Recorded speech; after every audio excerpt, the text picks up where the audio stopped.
அதிகாரத்தில் பேசுகிறோம். ஏசப்பா வந்து அவருடைய வசனங்கள் எல்லாம் வந்து மத்தேயு, மார்க்கு, லூக்கா, யோவான்ல இருக்குது. முதல்ல வந்து மத்தேயு 10:1-10. அப்போது அவர் சீசர்களை அப்பொழுது அவர் தம்முடைய 12 சீசர்களையும் தம்மிடத்தில் வரவழைத்து அசுத்தாவிகளை துரத்தவும் சகல வியாதிகளையும் சகல நோய்களையும் நீக்கவும் அவர்களுக்கு அதிகாரம் கொடுத்தார். அந்த 12 அப்போஸ்தலர்கள் பேதுரு எனப்பட்ட சீமோன், யாக்கோபு, யோவான், பிலிப்பு, பர்தலோமியு, தோமா, மத்தேயு, யாக்கோபு, மறுநாமமுள்ள லெவேயு, சீமோன், காட்டி கொடுத்த யூதாஸ் காரியோத்து. இந்த 12 இயேசு அனுப்புகையில் அவளுக்கு கட்டளையிட்டு சொன்னது என்னவென்றால், நீங்கள் புறஜாதியார் நாடுகளுக்கு போகாமலும் சமாரியர் பட்டணங்களில் பிரவேசியாமலும் காணாமற் போன ஆடுகளாகிய இஸ்ரவேல் வீட்டாரிடத்திற்கு போங்கள். போகையில் பரலோக ராஜ்யம் சமீபத்திருக்கிறது என்று பிரசங்கியுங்கள். வியாதி உள்ளவர்களை சுத்தமாக்குங்கள், குஷ்டரோகிகளை சுத்தம் பண்ணுங்கள், மரித்தோரை எழுப்புங்கள், பிசாசுகளை துரத்துங்கள், இலவசமாய் பெற்றீர்கள், இலவசமாய் கொடுங்கள். உங்கள் கச்சைகளில் பொன்னையாவது வெள்ளியையாவது செம்பையாவது வலிக்கு பையையாவது 2 அங்கிகளையாவது பாத ரட்சைகளையாவது தடியையாவது தேடி வைக்க வேண்டாம். வேலையால் தன் ஆகாரத்துக்கு பாத்திரனாய் இருக்கிறான். ஆமென். ஆமென்.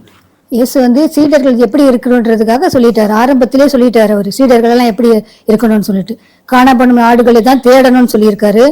அவங்ககிட்ட போய் பரலோக ராஜ்யம் சமீபத்திற்கு என்று பிரசங்கிங்கள்னு சொல்லியிருக்கிறாரு. வியாதியுள்ளவர்களை சுஸ்தமாக்குங்கள் என்று சொல்லியிருக்கின்றாரு. என்ன, அவங்க கையில வந்துட்டு போகும்போது அவங்களுக்கு தேவையான பணம் எதுவும் எடுத்துட்டு போக தேவையில்லை. இது வந்து விசுவாச ஊழியம். விசுவாசத்தினாலதான் அவர்களுக்கு வந்து ஊழியம் செய்யணும்னு சொல்லியிருக்காங்க. அதனால வந்து நீங்க எதுவுமே எடுத்துட்டு போக வேண்டாம். பாதரட்சை கூட ஒன்று போதும், 2வது எக்ஸ்ட்ரா எடுத்துட்டு போக வேணாம்னு சொல்லியிருக்காங்க. வேலையால் தன் ஆகாரத்துக்கு பாத்திரனா இருக்கிறான். அதே மாதிரி இன்னொரு இடத்துல கேட்பாரு, உங்களுக்கு எல்லாம் போதுமானதா இருந்ததா என்று கேட்டிருக்காரு. எல்லாமே போதுமாக இருந்தது என்று சொல்லியிருக்கின்றார். மத்தேயு 10:16. ஆடுகளை ஓநாய்களுக்குள்ளே அனுப்புகிறது போல இதோ நான் உங்களை அனுப்புகிறேன். ஆகையால் சர்ப்பங்களைப் போல வினா உள்ளவர்களும் புறாக்களைப் போல கபடற்றவர்களுமாயிருங்கள். ஆமா, சீடர்கள் வந்துட்டு கபட இல்லாம இருக்கணும். அதே சமயத்துல அவங்க கேட்கிற கேள்விகளுக்கு பதில் சொல்றதுக்கு ஏத்த மாதிரி வினா உள்ளவர்களாக இருக்கணும், விஸ்டம் இருக்கணும்னு சொல்லியிருக்காங்க. அவரே சொல்லிட்டாரு, ஆடுகளை ஓநாய்களுக்குள்ள அனுப்புகிறேன்னு. எதிரிகிட்ட தான் நம்ம அனுப்புறாங்கன்னு சொல்லியிருக்காங்க. ஆனா நம்ம வந்து பயப்படாம போகணும். அதுக்கேற்ற பலனை நம்மள்கிட்ட கொடுத்துதான் அனுப்பிச்சிருக்கிறாரு. அதனால நம்ம தைரியமா போகலாம். ஆமென். மத்தேயு 23 1-12. மத்தேயு 23 1-3 இல்ல 1-12 23 1-12. பின்பு இயேசு ஜனங்களையும் தம்முடைய சீசர்களையும் நோக்கி, வேதபாரகரும் பரிசேயரும் மோசேயினுடைய ஆசனத்தில் உட்கார்ந்திருக்கிறார்கள். ஆகையால் நீங்கள் கைக்கொள்ளும்படி அவர்கள் உங்களுக்கு சொல்லுகிற யாவையும் கைக்கொண்டு செய்யுங்கள். அவர்கள் செய்கையின் படியோ செய்யாதிருங்கள். ஏனெனில் அவர்கள் சொல்லுகிறார்கள், சொல்லியும் செய்யாதிருக்கிறார்கள். சுமப்பதற்கரிய பாரமான சுமைகளை கட்டி மனுஷர் தோள்களின் மேல் சுமத்துகிறார்கள். தாங்களோ ஒரு விரலினாலும் அவைகளை தொடமாட்டார்கள். தங்கள் கிரியைகளையெல்லாம் மனுஷர் காண வேண்டும் என்று செய்கிறார்கள். தங்கள் காப்பு நாடாக்களை அகலமாக்கி தங்கள் வஸ்திரங்களின் தொங்கல்களை பெரிதாக்கி விருந்துகளில் முதன்மையான இடங்களையும் ஜப ஆலயங்களில் முதன்மையான ஆசனங்களையும் சந்தைகளில் வந்தனங்களையும் மனுஷரால் ரபி ரபி என்று அழைக்கப்படுவதையும் விரும்புகிறார்கள். நீங்களோ ரபி என்று அழைக்கப்படாதிருங்கள். கிறிஸ்து ஒருவரே உங்களுக்கு போதகராய் இருக்கிறார். நீங்கள் எல்லாரும் சகோதரராய் இருக்கிறீர்கள். பூமியிலே ஒருவனையும் பிதா என்று சொல்லாதிருங்கள். பரலோகத்தில் இருக்கிற ஒருவரே உங்களுக்கு பிதாவாய் இருக்கிறார். நீங்கள் குருக்கள் என்று அழைக்கப்படாதிருங்கள். கிறிஸ்து ஒருவரே உங்களுக்கு குருவாய் இருக்கிறார். உங்களில் பெரியவனாய் இருக்கிறவன் உங்களுக்கு ஊழியக்காரனாய் இருக்க கடவன். தன்னை உயர்த்துகிறவன் தாழ்த்தப்படுவான், தன்னை தாழ்த்துகிறவன் உயர்த்தப்படுவான். ஆமேன். ஆமேன். இப்போ வந்து சீடர்கள் வந்து எப்படி இருக்கணும்னு சொல்லிட்டாங்க. பரிசேயர் அந்த காலத்துல இருந்த மாதிரியே இப்போ இருக்கிறவங்க பாஸ்டர்ஸ் வந்து அவங்க அது மாதிரி இருக்கிறாங்க. முதன்மையான இடம் வேணும்னு கேட்குறாங்க. அவங்க செய்யறது இல்லை, ஆனால் ஜனங்களுக்கு சொல்லுவாங்க விசுவாச ஊழியம் செய்யுங்கன்றாங்க, விசுவாசத்தில் இருங்கன்னு போதிக்கிறாங்களே தவிர அவங்க விசுவாசத்தில் இருக்கிறது இல்லை. ஜனங்கள்கிட்ட தசமபாகம் காணிக்க கேட்குறாங்க. அதெல்லாம் பைபிள்லேயே இருக்கு. இதெல்லாம் செய்யக்கூடாதுன்னு சொல்லியிருக்காங்க.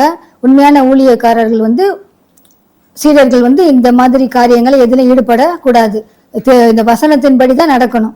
விருந்துகளில் முதன்மையான இடங்கள் அதெல்லாம் இல்லை. நீங்க என்ன சொல்லியிருக்கிறாரு, தன்னை தாழ்த்துக்கிறவன் தான் உயர்த்தப்படுவான்னு சொல்லியிருக்காங்க. சிறு குழந்தையை போல என்னோட ஏற்றுக்கொள்ளுங்கன்னு சொல்லியிருக்கிறாங்க.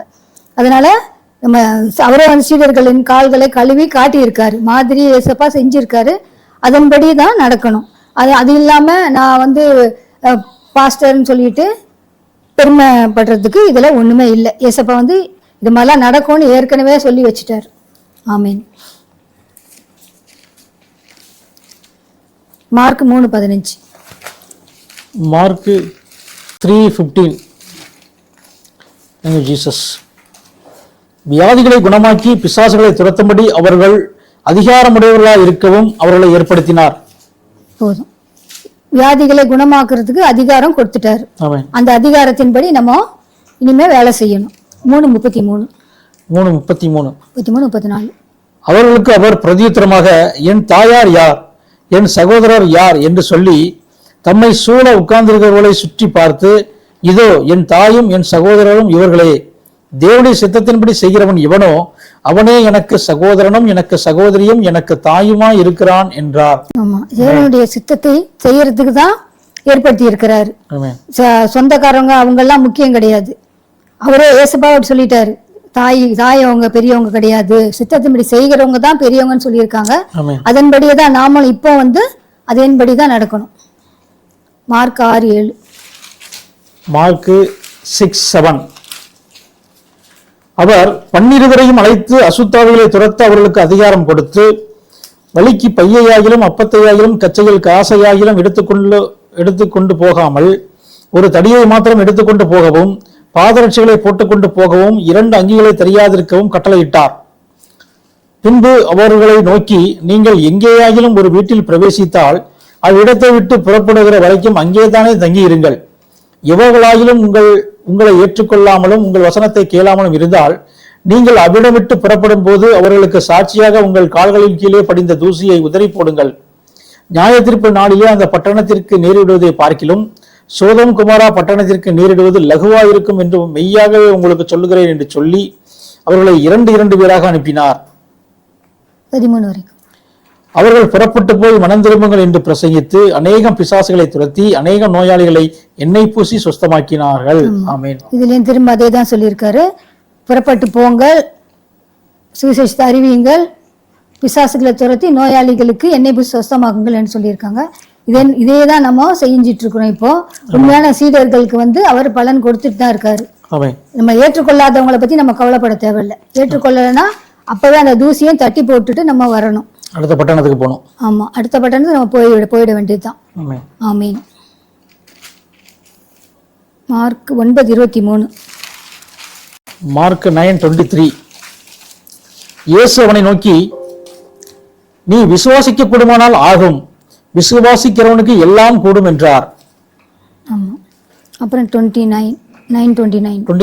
அதற்கு அவர், இவ்வகை பிசாசுகள் ஜெபத்தினாலும் உபவாசத்தினாலுமே அன்றி மற்றவிதத்தினாலும் புறப்பட்டு போகாது என்றார். ஆமா, இயேசு வந்து விசுவாசமா இருக்க சொல்லிருக்காரு.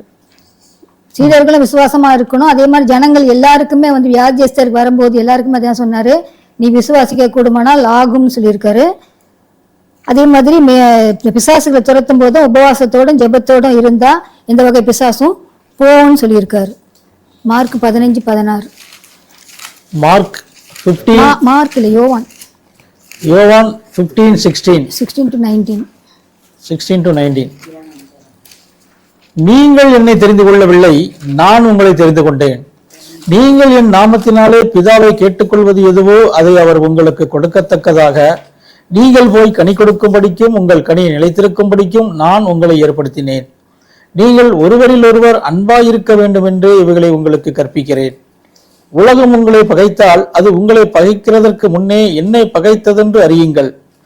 நீங்கள் உலகத்தாரா இருந்தால் உலகம் தன்னுடையதை சிநேகித்திருக்கும். நீங்கள் உலகத்தாரா இராதபடியினாலும் நான் உங்களை உலகத்திலிருந்து தெரிந்து கொண்டபடியினாலும் உலகம் உங்களை பகைக்கிறது. ஆமென். நீங்கள் போய் கனி கொடுக்கும்படின்னு சொல்லியிருக்காரு. நீங்க சாதாரணமா எல்லாரும் என்ன போதிப்பாங்க, நீங்கள் இந்த நாமத்தில் எதை கேட்டாலும் தருவேன்னு சொல்லிடுவாங்க. அந்த ஒரு வசனம் மட்டும் தான் சொல்லுவாங்க எல்லாருக்கும். எப்படி தருவாரு, எப்ப தருவாரு, நாமத்தினாலே பிதாவை கேட்டுக்கொள்வது அதை உங்களுக்கு அதிலே கொடுத்துட்டாரு. கொடுக்கத்தக்கதாக நீங்கள் போய் கனி கொடுக்கும்படிக்கும் உங்கள் கனி கொடுக்கறது மட்டும் இல்லாம கனி வந்து நிலைத்திருக்கும் படிக்கும் நான் உங்களை ஏற்படுத்தினேன்னு சொல்லியிருக்காரு. நம்ம கனி கொடுக்கணும், அந்த கனி நிலைத்தும் இருக்கணும். அப்பதான் வந்து நாம இந்த 2 வசனத்தை படிச்சுட்டு தான் அப்புறம் முன்னாடி வசனம் படிக்கணும். நீங்கள் என் நாமத்தினாலே பிதாவை கேட்டுக்கொள்வதோ அதை அவர் உங்களுக்கு ஆமென் ஆமென் கொடுப்பாருன்னு சொல்லி இருக்கணும். அது இல்லாம இந்த ஒரு வசனம் மட்டும் சொல்றதுனால ஜனங்க வந்து இதை வச்சுட்டே வந்து நிறைய பேர் வந்துட்டு ஆசீர்வாதத்தை பெறாம இருக்காங்க. அதே மாதிரி நீங்க ஒருவரும் அன்பா இருக்கணும்னு சொல்லியிருக்காங்க. சும்மா போயிட்டு நானும் சொன்னாங்க, போதனை பண்ண சொன்னாங்க, ஊழியம் செய்ய சொன்னாங்க, நான் போனேன் செஞ்சேன்றது இல்லாம உண்மையான அன்போடு இருக்கணும். ஏசப்பா எப்படி அன்பா இருந்தாரு அதே மாதிரி ஒரு அன்பு இருக்கணும். யாரை பார்த்தாலும் இருக்கணும். நம்ம சொந்தக்காரவங்களோ இல்ல கிறிஸ்டியன்ஸை பார்த்த முடியல, எல்லார பார்த்தாலும் அன்பா இருக்கணும். நம்மளை வந்து உலகம் பகைக்கும். இந்த நம்ம ஊழியம் நல்ல ஊழியம் தான் செய்யறோம், அவங்களுக்கு ஒரு கவுன்சிலிங் கொடுக்குறோம், ஒரு அவங்க முகமே மலர்ச்சி அடையுது. ஹாஸ்பிட்டல் மினிஸ்ட்ரி பண்ணும்போது சிஸ்டர் டாக்டர்ஸ்களுக்கெல்லாம் வந்து நம்ம ஹெல்ப் பண்ற மாதிரி தான் இருக்குது. அவங்களுடைய வேலை வந்து எளிமையாகுது. ஆனாலும் நம்மள பகைக்கிறாங்க. நம்ம என்னமோ ஏதோ தவறு செய்யற மாதிரி தான் அந்த ஊழியம் செய்யும் போதும் நம்ம போகும்போதும் அந்த மாதிரி தான் எதிரிங்க நிறைய பேர் நம்மளுக்கு வர்றாங்க. ஆனா ஏன் அப்படி எதிரியாளிங்க நம்ம கிட்ட வராங்கன்னு சொன்னா, நம்ம உலகத்தாரா இல்லை, அவங்க மாதிரி நம்ம வேஷம் போடலை. எல்லாரும் அந்த நேரத்துல என்ன பண்றாங்க, கேளிக்கையிலையும் விருந்து எல்லாமே உலகக்காது. இப்போ கிறிஸ்துமஸ் நியூ இயர் இதெல்லாம் கூட அப்படிதான். நம்ம இந்த டீம் வந்து என்ன பண்றாங்க, ஊழியம் ஹாஸ்பிட்டல் தான் போறோம். மற்றவங்க வந்துட்டு நல்லா அந்த நேரத்துல வந்து செலிப்ரேஷன்ல இருக்காங்க. அதனாலதான் நம்ம என்ன பண்றோம், நம்ம உலகத்துல இருந்து தெரிந்து கொண்டு இருக்கிறதுனால நம்ம வந்து உலகம் வந்து நம்மளை பகைக்கிறது. அதை பத்தி நம்ம சந்தோஷத்தான் படணும் தவிர நம்ம வந்து அதுக்காக நம்ம கவலைப்பட தேவையில்ல. அந்த உலக இது வந்து நம்மள வேற எதுவுமே நம்ம மேல படாதபடி பாதுகாத்துக்கணும். ஆமென்.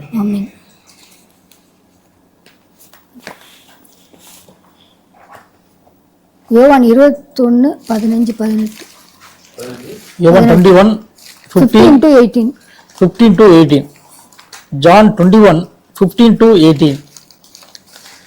அவர்கள் போஜனம் பண்ணின பின்பு இயேசு சீமோன் பேதுருவை நோக்கி, யோனாவின் குமாரனாகிய சீமோனே, இவர்களிலும் அதிகமாய் நீ என்னிடத்தில் அன்பாயிருக்கிறாயா என்றார்.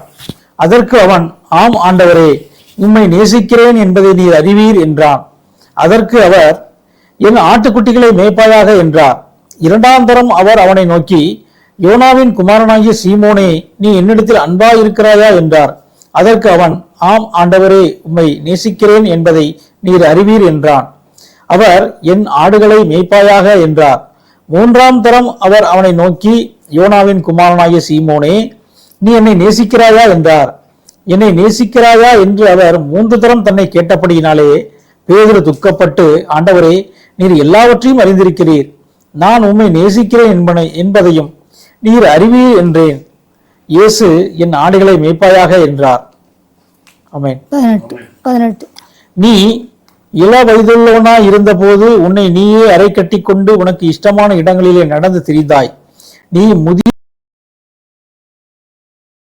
வயதில் வேறொருவன் உன் அறையை கட்டி உனக்கு இஷ்டமில்லாத இடத்துக்கு உன்னை கொண்டு போவான் என்று மெய்யாகவே உனக்கு சொல்லுகிறேன் என்றார்.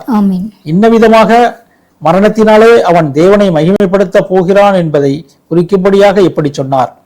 அவர் இதை சொல்லிய பின்பு அவனை நோக்கி, என்னை பின்பற்றி வா என்றார். ஆமென். எப்போ வந்து நம்ம யோவான் தான் வந்து அன்பான சீடர்னு சொல்லுவோம். ஆனா இதுல பாருங்க, என்னை எல்லாரை விட என்ன அதிகமாக நேசிக்கிறாயா என்று கேட்கிறார். அப்போ வந்து பேதுரு வந்து உண்மையாவே அன்பு வச்சிருக்கிறான்றத இந்த நேரத்துல சொல்றாரு.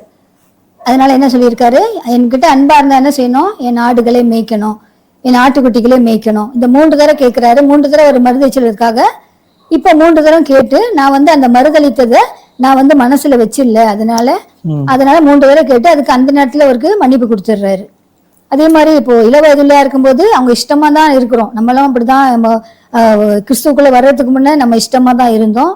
ஆனா இப்ப வந்து அது பாடுகள் பட வேண்டியதா இருக்கு. அந்த பாடுகள் வந்து அப்பயும் சொல்லிட்டாரு, பேதுருக்கும் சொல்லிட்டாரு, நீ சின்ன இளவயதா இருக்கும்போது உனக்கு இஷ்டமான இடங்களை நடந்து திருந்தாய், முதிர் வயது உன் கைகளை நீட்டுவாய், வேறொரு அறையை கட்டி உனக்கு இஷ்டமில்லாத இடத்துக்கு உன்னை கொண்டு போவான் என்று மெய்யாகவே சொல்லுகிறான்னு சொல்லிட்டாரு. அதே மாதிரி அவர் மரணமும் அந்த மாதிரி ஏசப்பா மதிய சிலுவையில் அறையப்பட்டு தலைகீழா சிலுவையில் அறையப்பட்டு இறந்தான் என்று சொல்லப்பட்டிருக்கிறது. ஆமென். ஆமென். லூக்கா 4:22. லூக் 4:22. லூக்கா 4:22. Thank you Jesus. எல்லாரும் அவருக்கு நற்சாட்சி கொடுத்து அவருடைய வாயிலிருந்து புறப்பட்ட கிருபையுள்ள வார்த்தைகளை குறித்து ஆச்சரியப்பட்டு, இவன் யோசேப்பின் குமாரன் அல்லவா என்றார்கள். படிக்கணுமா? அவர் அவர்களை நோக்கி, வைத்தியனே, உன்னைத்தானே குணமாக்கிக்கொள் என்கிற பழமொழியை சொல்லி, நாங்கள் கேள்விப்பட்டபடி கப்பர்நகுமூரில் உன்னால் செய்யப்பட்ட கிரியைகள் எவைகளோ அவைகளை உன் ஊராகி இவ்விடத்திலும் செய் என்று நீங்கள் என்னுடன் சொல்வீர்கள் என்பது நிச்சயம். ஆனாலும் தீர்க்கதரிசி ஒருவனும் தன் ஊரிலே அங்கீகரிக்கப்பட மாட்டான் என்று மெய்யாகவே உங்களுக்கு சொல்லுகிறேன். அன்றியும் எலியாவின் நாட்களிலே 3 வருஷமும் 6 மாதமும் வானம் அடைப்பட்டு தேசமெங்கும் மிகுந்த பஞ்சம் உண்டாயிருந்த போது இஸ்ரவேலருக்குள்ளும் அநேக விதவைகள் இருந்தார்கள். ஆயினும் எலியா சீதோ நாட்டில் உள்ள சரப்தா ஊரில் இருந்த ஒரு விதவையினிடத்திற்கு அனுப்பப்பட்டானே அல்லாமல் மற்றொருத்தினிடத்திற்கும் அனுப்பப்படவில்லை. ஆமென். போதும். லூக்கா 4:22 எல்லோரும் அவர் நற்சாட்சி பெற்று அவர் வாயில் இருந்த புறப்பட்ட வார்த்தைகள் கிருபையுள்ள வார்த்தைகளாக இருந்தது. அதை தான் அவங்க ஆச்சரியப்பட்டாங்க. அந்த வார்த்தைகள் கிருபையுள்ள வார்த்தைகள், வழியும் சத்தியமும் இயேசு கிறிஸ்துவிடம் தான் வந்திருக்குன்னு சொல்லியிருக்காங்க. கிருபை. 4:36 எல்லோரும் ஆச்சரியப்பட்டு, இது என்ன வார்த்தையோ, அதிகாரத்தோடும் வல்லமையோடும் அசுத்த ஆவிகளுக்கும் கட்டளையிடுகிறார், அவைகள் புறப்பட்டு போகிறதே என்று ஒருவரோடு ஒருவர் பேசிக்கொண்டார்கள். ஆமா, அந்த வார்த்தைகள்னால எல்லா அதிசய அற்புதங்கள் நடக்குது. ஏசப்பா வார்த்தையினால. ஆமென். லூக்கா 5:4. லூக்கா 5:4. அவர் போதகம் பண்ணி முடித்த பின்பு சீமோனை நோக்கி, ஆழத்திலே தள்ளிக்கொண்டு போய் மீன் பிடிக்கும்படி உங்கள் வலைகளை போடுங்கள் என்றார். அதற்கு சீமோன், ஐயரே, முழுவதும் நாங்கள் பிரயாசப்பட்டும் ஒன்றும் அகப்படவில்லை, ஆகிலும் உம்முடைய வார்த்தையின்படியே வலையை போடுகிறேன் என்றான். அந்தபடி அவர்கள் 16 அதிலே 16 5:16 அவரோ 16 இல்ல, அவரோ வனாந்தரத்தில் தனித்து போய் ஜெபம் பண்ணி கொண்டிருந்தார். 10 11 12 லூக்கா 5:5 அந்த ஃபுல்லா படிக்க வேண்டாம். மீன்கள் பிடிச்சதுனால சீமோன் குட்டாளின செபுதையின் குமாரனா யாக்கோபும் யோவானும் அந்தப்படியே பிரமித்தார்கள். அப்போது இயேசு சீமோனை நோக்கி, பயப்படாதே, இது முதல் நீ மனுஷரை பிடிக்கிறவனா இருப்பாய் என்றார். அவர்கள் படகுகளை கரையிலே கொண்டு போய் நிறுத்தி எல்லாவற்றையும் விட்டு அவருக்கு பின் சென்றார்கள்.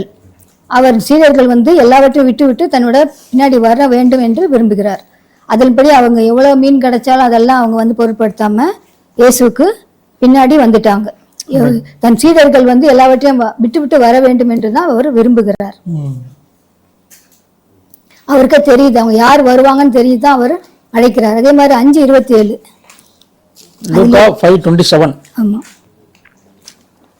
இவைகளுக்கு பின்பு அவர் புறப்பட்டு ஆயத்துறையில் உட்கார்ந்திருந்த லேவி என்னும் பேருடைய ஒரு ஆயக்காரனை கண்டு, எனக்கு பின் சென்று வா என்றார். கூப்பிடுறாரு. அவர் டாக்ஸ் கலெக்டரா இருக்காரு. அவரும் அந்த பதவி எல்லாவற்றையும் விட்டு பின்னாடி வந்துடுறாரு. அதே மாதிரி தான் சீடர்கள் எல்லாவற்றையும் விட்டு வர வேண்டும் என்றுதான் இயேசப்பா விரும்புகிறார். 6:27 லூக்கா 6:27 எனக்கு செவி கொடுக்கிற உங்களுக்கு நான் சொல்லுகிறேன், உங்கள் சத்துருக்களை சிநேகியுங்கள், உங்களை பகைக்கிறவர்களுக்கு நன்மை செய்யுங்கள், உங்களை சபிக்கிறவர்களை ஆசீர்வதியுங்கள், உங்களை நிந்திக்கிறவர்களுக்காக ஜெபம் பண்ணுங்கள்.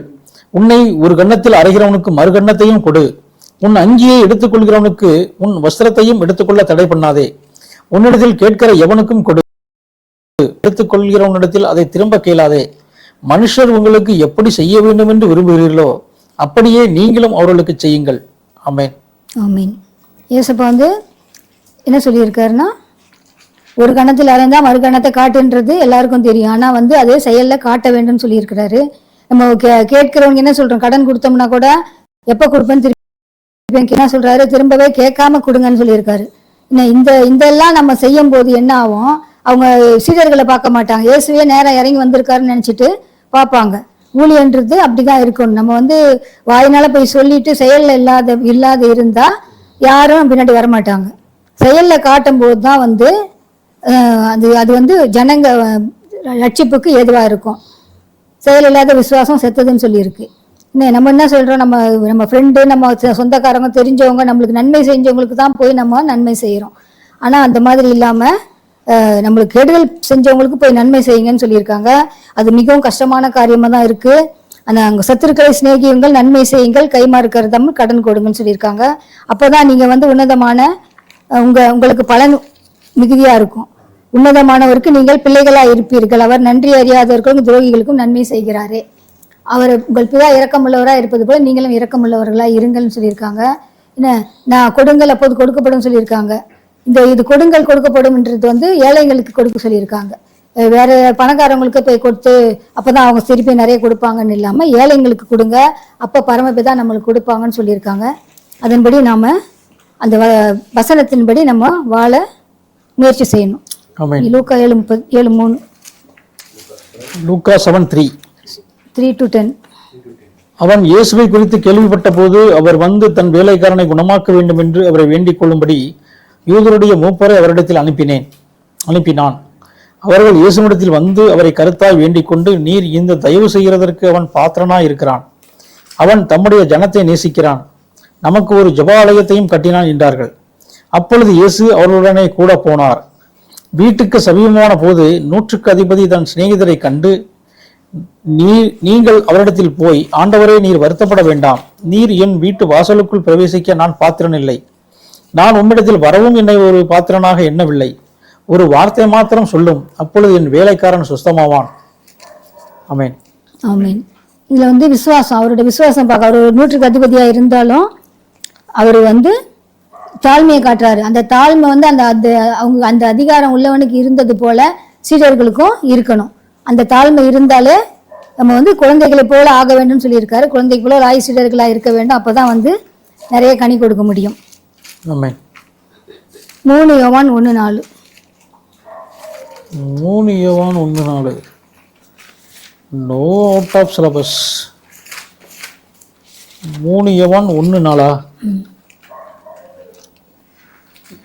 என் பிள்ளைகள் சத்தியத்தில் நடக்கிறார்கள் என்று நான் கேள்விப்படுகிற சந்தோஷத்திலும் அதிகமான சந்தோஷம் எனக்கு. இது நம்ம பிள்ளைகளே நம்ம சொல்லியிருக்காரு. சீடர்களும் பிள்ளைகள் தான். அவங்க சத்தியத்தில், நம்ம எல்லோருமே சத்தியத்தில் நடக்கிறோன்ற ஒரு இதை கேள்விப்படும் போது அவர் மிகுந்த சந்தோஷம் அடைவார். ஆமீன். அதனால எல்லா சீடர்களாகிய நாம் வசனத்தை படிக்கிறது மட்டும் இல்லாம அதன்படி நடக்க இயேசப்பா கிருபை செய்வாராக. ஆமென். ஆமென். Thank you Jesus. Thank you Jesus.